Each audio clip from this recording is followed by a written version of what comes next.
Alright, the Wolves vs Kings matchups continue to be classics, and this was probably up there for the best one, because I can't believe Fox dropped 60 just to come up short. The pace was there for the Kings, and they were generating good looks playing through Domas as the hub throughout, but the production was not at all. Sometimes it's just one of those nights where shots don't fall, and because of everybody being a no-show, it was basically Fox versus the entire Wolves team. He was just constantly downhill coming off a screen because the Wolves were going over every time with their bigs in a drop, so he just ate that space to get into the paint, and there were even a lot of times where he just blew by his defender coming down the court or was just quick to attack on the catch. The only time he tried to facilitate more was in the third, but once the Kings got down around 20, I think he realized he had to score as much as possible if they wanted even a chance at winning, because they could not get any stops through three, and it was the same defensive issues from the first matchup.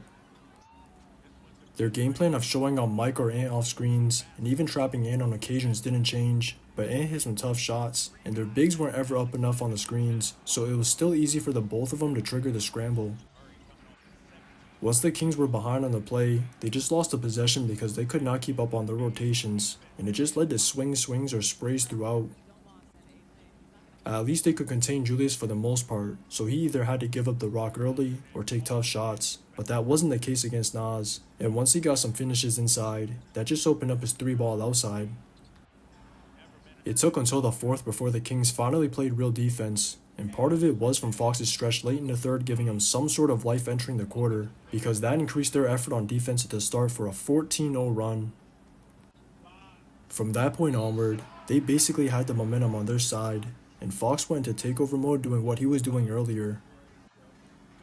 The Wolves even tried to assign Ant onto him down the wire because of how bad he was frying Jaden, but I can't even blame Jaden, because there was nothing he could do once he got caught on a screen without any support from Gobert, and they were just fortunate Ant ended up saving their night. But it wasn't his defense that did it was really his offense matching Fox's heater, and it started with a back-to-back and-ones that forced OT. Those were a couple of their only real buckets all quarter, and they could have even won if Jaden found Tracy on the corner on the final possession, but at least Ant carried his rhythm into those last 5 minutes to secure the win.